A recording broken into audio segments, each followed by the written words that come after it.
What's up, peoples? Yeah. We're going to be hitting the cold plunge here in a little bit. Different, unusual live stream tonight, but that's all right. Here we are. So, just going to give you some thoughts about what recovery modalities actually work. Okay. A lot of people have recovery figured out, or I said they don't have it figured out at all. They have it all wrong. And this is something that I've really thought about a lot because, I'm doing all these things to promo myself, promo the Strongman Club, and, get a little bit bigger following to grow my business. And everybody wanted the fucking peptide guide and resource. I'm saying it was like 3-1 any other post, maybe 5-1. The people that wanted the free peptide guide instead of, tips that actually get you stronger, or an ebook that gives you every single possible road and route and explanation as to how to get a bigger deadlift, or just a direct coaching program. So thinking about like recovery modalities, like I have this cold plunge. I'm going to jump in it here in a minute. Somebody joins me, it'll be even better then. But what works? One, daily activity. You got to think about somebody like Tom Haviland, who is out rucking hours a day with heavy weight, and he's several hundred pounds. I mean, the guy's been up to almost 400 pounds at some point. But he seems to be able to put in work every single day and show up and get it done. And like, what is that? Well, part of it is just forcing yourself to be in motion. I think it's a very important concept to understand in general. Like the flow of life, the flow of energy, and it's easier to keep emotion and an object in motion when it's already in motion. Like the hardest thing that we ever have to come up against, the hardest force in the entire world, is inertia. And inertia is just the force that it takes to overcome anything that's at a dead stop. So it is the force that is required to get something moving in general. But like once you get going, it becomes a lot easier. So, that's what we need to think about with recovery modalities, like our goals, our hopes, our dreams, our ambitions. It's, that thing you really want to do. There's no magic pill or secret or anything. It just is up to you to get started and keep it going, right?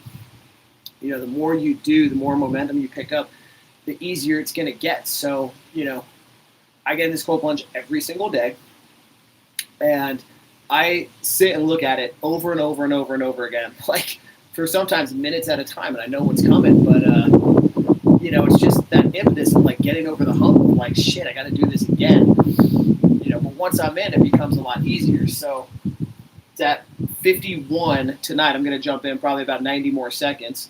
But let's talk about why the cold plunge. A lot of people don't understand it or don't get it. And even worse, you have people say, the studies say that it blunts hypertrophy. Yeah. Well, let's think about it on a couple different levels.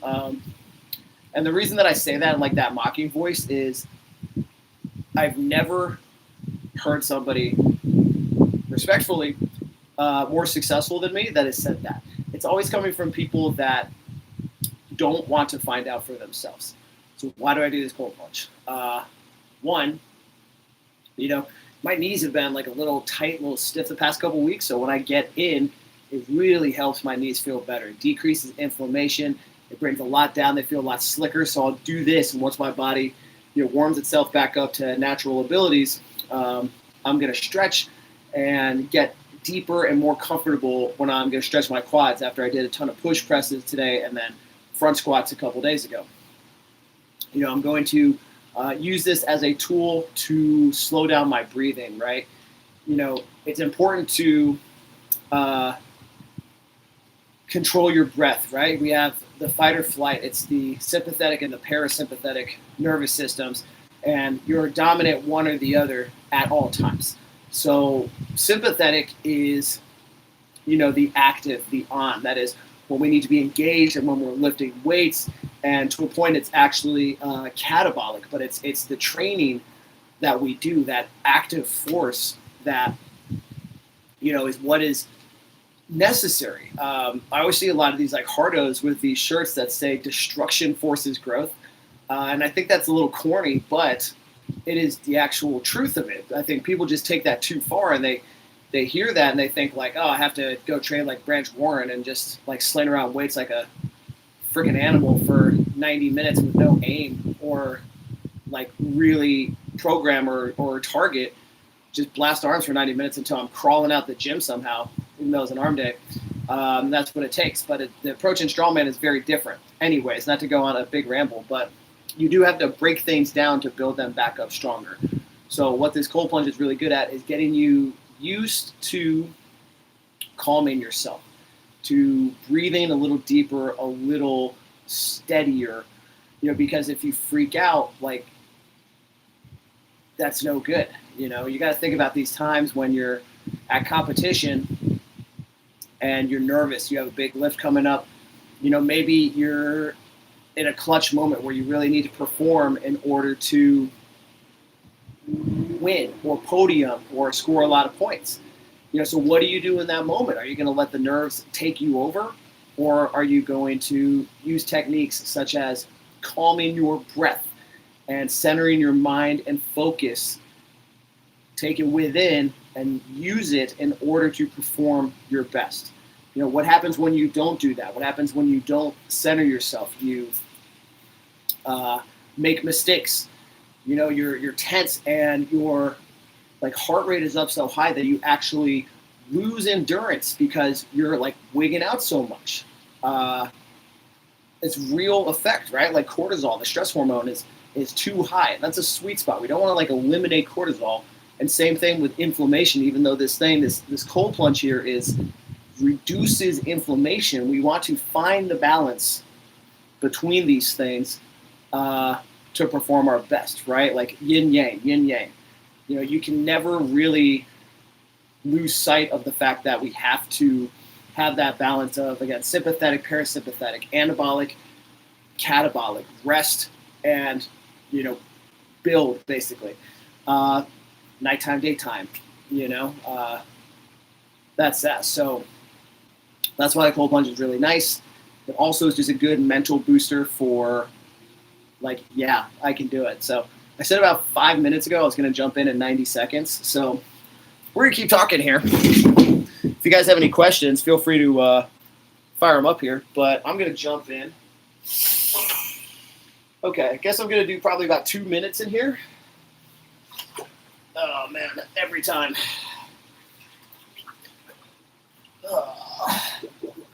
But it feels pretty good.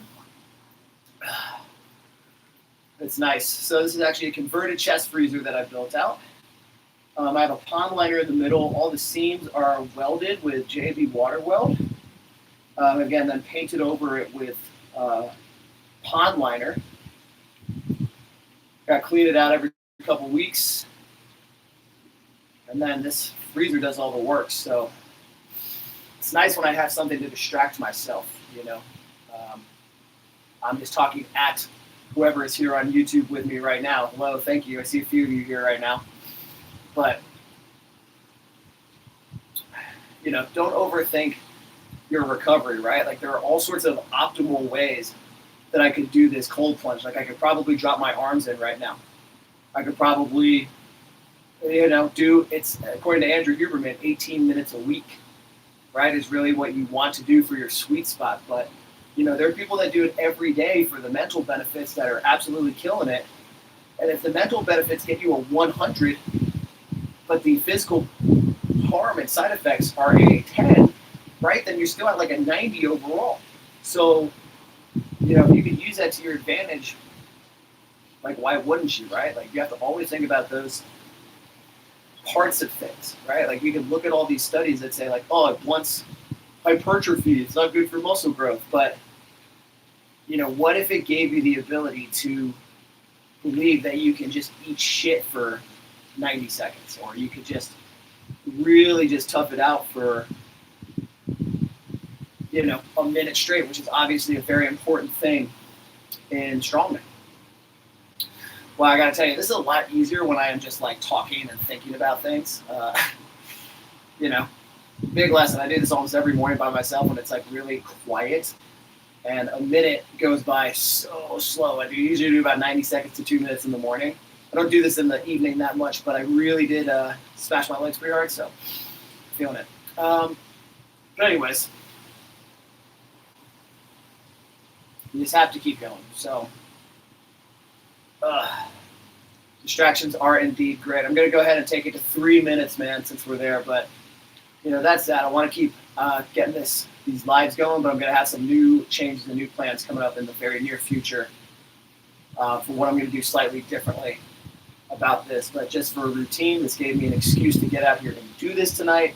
My legs are going to recover very nicely after this. 5, 4, 2, oh, yeah. Joseph, my man, what's up, brother? Woo. Yeah. Not bad. Not bad at all. So, it's good. I appreciate you guys that are tuning in and joining me.